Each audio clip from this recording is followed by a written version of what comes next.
kita boleh hasad, tapi makna hasad di sini bukan dengki, maknanya ghibthah. Kita boleh ingin seperti mereka, ingin hafal Quran seperti mereka. Maka dua kelompok ini ada bersama dengan kita. Yang kedua kelompok adalah rajulun atahullahu malan. Ada orang yang diberi Allah harta, lalu kemudian hartanya itu dia pakai untuk menolong agama Allah, maka kita pun boleh juga seperti mereka. Pada kesempatan ini saya sedang berada di tengah-tengah mereka. Yang sebelah kanan saya punya ilmu dan harta, yang di sebelah kiri saya punya harta dan ilmu, lalu mereka duduk bersama, maka jadilah Yayasan Rumah Ahlul Quran. Walaupun ini berada di perumahan Taman Wanasari Indah Cibitung Bekasi, tapi syiarnya, cahayanya insya Allah sampai ke Papua, sampai ke Aceh. Karena saya yakin dan percaya acara kita pada siang hari ini kameranya banyak sekali. Ada yang streaming, ada yang merekam, diupload di Facebook, ada yang di Instagram, ada yang di YouTube, ada yang di TikTok. Maka insya Allah ada perumahan-perumahan di seluruh penjuru Indonesia, mereka terinspirasi dengan rumah Quran, Ahlul Quran yang ada di Taman Wanasari Indah Cibitung Bekasi. Mereka selama ini sibuk dengan dangdut, sibuk dengan gaple, sibuk dengan sinetron, sibuk dengan drama Korea. Setelah menyaksikan ini mereka terfikir, bagaimana kalau kita buat rumah Quran seperti yang ada di Taman Wanasari Indah Cibitung. Ada model pesantren weekend, hanya akhir pekan saja. Hari Jumat petang, hari Sabtu, hari Ahad, anak-anak mondok 2 malam nginap, lalu kemudian mereka mulai belajar membaca makharijul huruf, tahsin, idgham, ikhfa, gunnah, qalqalah bila gunnah. Lalu kemudian mereka setelah hafal bagus membaca, mengulangi hafalan surat-surat pendek, pada puncaknya mereka akan menjadi ahlul Quran. Man sanna fil islami sunnatan hasanatan. Siapa yang membuat suatu tradisi yang baik, membuat yayasan, membuat rumah Quran, membuat anak hafal Quran, membuat tradisi yang baik, falahu ajruha, dia dapat pahalanya, wa ajru man amila biha min ba'dih. Orang yang melakukannya setelah dia mati terus dilanjutkan sampai hari kiamat, maka pahalanya mengalir untuk yang membuat tradisi baik itu. Ini yang dilakukan ini satu amal yang besar. Karena kalau tidak ada persatuan antara alim ulama dengan agniya, muhsinin, orang-orang yang dititipkan Allah harta, ada ibu-ibu yang mengikhlaskan anak-anaknya, ada bapak-bapak yang bertanggung jawab dan diringankan tanggung jawabnya dengan adanya rumah Quran ini, akhirnya terwujud cita-cita besar ini berkat kemuliaan dari Allah Subhanahu wa taala dan menghidupkan sunnah Rasulullah SAW. Selamatlah anak kita dari buta huruf Al-Quran, selamat dari candu gadget, selamat dari game online, selamat dari warnet, selamat dari LGBT, selamat dari anak durhaka, selamat dari website porno, selamat dari macam-macam yang merusak isi kepalanya. Dan insya Allah mereka menjadi anak-anak mujahid fi sabilillah.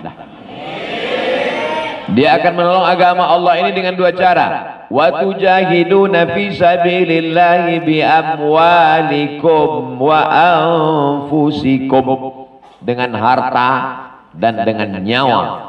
Dua-duanya dia gunakan untuk menolong agama Allah. Mungkin saat itu kita sudah mati menghadap Allah, sudah masuk liang lahat, tapi kita tersenyum. Kenapa? Karena mendapatkan amal jariah. Karena anak-anak yang hafal Quran ini mengulang hafalannya pagi, petang, siang, malam, murojaah. Dalam sholat dia sholat baca Quran ayatnya panjang, selesai sholat dia murojaah pagi, Sore, asar, menjelang maghrib dia murojaah lagi. Malam dia bangun tahajud, dia ajak anak istrinya baca Quran. Dia menjadi ahli Quran, jadi guru. Dia jadi pejabat. Kalau dia jadi anggota dewan, dia akan perjuangkan di APBD. Ada dana khusus untuk sekolah pendidikan Al-Quran. Kalau dia jadi wali kota, jadi gubernur, jadi presiden, dia akan memperhatikan para penghafal Quran. Jadi apapun dia akan tetap merasa dia menjadi khadimul Quran, khuddamul Quran. Dia menjadi pelayannya Al-Quran. Maka ketika nanti di akhirat, al-mahiru bil Quran, orang yang mahir membaca Quran, mengamalkan Al-Quran, membaca Al-Quran, menghafal Al-Quran, ma'as safaratil kiramil bararah, mereka akan bangkit bersama para malaikat. Mereka manusia, mereka bukan malaikat, tapi mereka bangkit bersama malaikat karena mereka dimuliakan Allah Subhanahu wa taala. Bapak ibunya akan dipakaikan tajun minan nur, mahkota yang terbuat dari cahaya. Hari ini dipakaikan mahkota dari plastik aja senangnya bukan main. Tapi dipakaikan dari cahaya, disaksikan oleh para malaikat. Maka disitulah kebanggaan orang-orang yang beriman. Walladzi yaqra'ul Qur'an wa yatata'ta. Orang yang baca Quran dan dia tidak lancar, terbata-bata, wa huwa alaihi syaqq, berat. Falahu ajrani, dia tetap dapat 2 pahala. Yang pertama pahala baca Quran, yang kedua pahala kerja kerasnya. Innallaha la yudhi'u ajral muhsinin. Allah tidak menyia-nyiakan. Kita mungkin sudah susah mau menghafal Quran. Jangankan mau menghafal Quran, mau menghafal apa yang mau belanja, cabai, bawang, tomat, minyak goreng aja lupa. Tapi jangan berkecil hati, antar anak kita ke rumah ahlul Quran. Berikan anak kita semangat. Kamu mesti hafal Quran, nak. Kamu mesti hafal Quran. Mama hafal Quran, jangan tanya.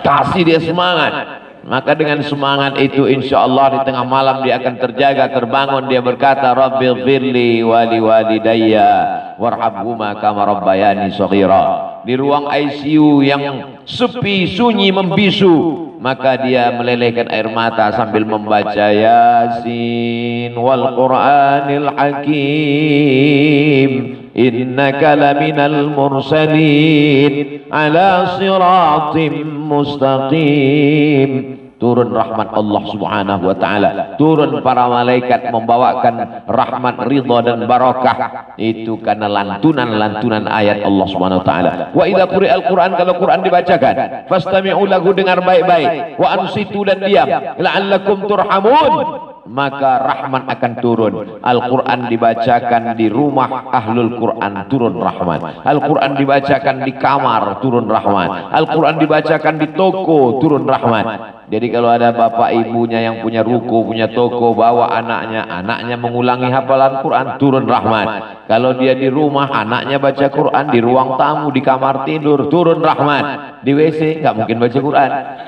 Sebelum masuk dia baca doa, Allahumma inni a'udzubika minal khubuthi wal khaba'is. Tempatnya nyaman, indah, tenang, bersih, adem, ayam. Tak ada satu kekurangan apapun.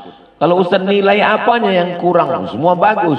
Cuma ada satu yang agak saya heran. Ini binatang apa yang panjang sekali?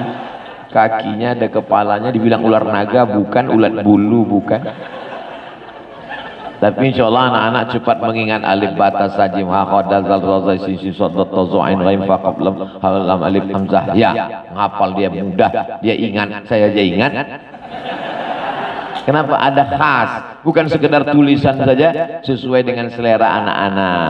Maka ini bilisani qaumihi, dengan bahasa mereka. Bahasa anak-anak itu bahasa bergambar, bahasa lucu, bahasa bermain. Bukan berarti kita merebut masa permainan anak. Anak-anak tetap bermain, tapi permainannya berpahala. Anak-anak tetap menari, anak-anak tetap bersuara, anak-anak tetap menyanyi, tapi nyanyiannya adalah nyanyian Al-Quran. Itulah yang mendatangkan rahmat dan barakah, mengalir pahala sampai hari kiamat. Saya ucapkan selamat kepada para asatidz, para ustaz yang sudah membimbing masyarakat. Saya ucapkan selamat kepada muhsinin yang sudah menggunakan hartanya mujahid fisabilillah. Saya ucapkan selamat pada ibu-ibu, mak-mak garis keras yang sudah bekerja keras mendidik anaknya, membesarkan anaknya, mengajarkan mereka Al-Quran. Sebelum anak-anak masuk rumah Quran, sebelum anak-anak masuk TPQ TK Al-Quran, yang pertama kali adalah Al-Madrasatul Ula, sekolah yang pertama adalah ibu. Kalau ibunya solehah, maka insya Allah anak-anak pun juga akan menjadi anak yang soleh kalau laki-laki, kalau perempuan solehah.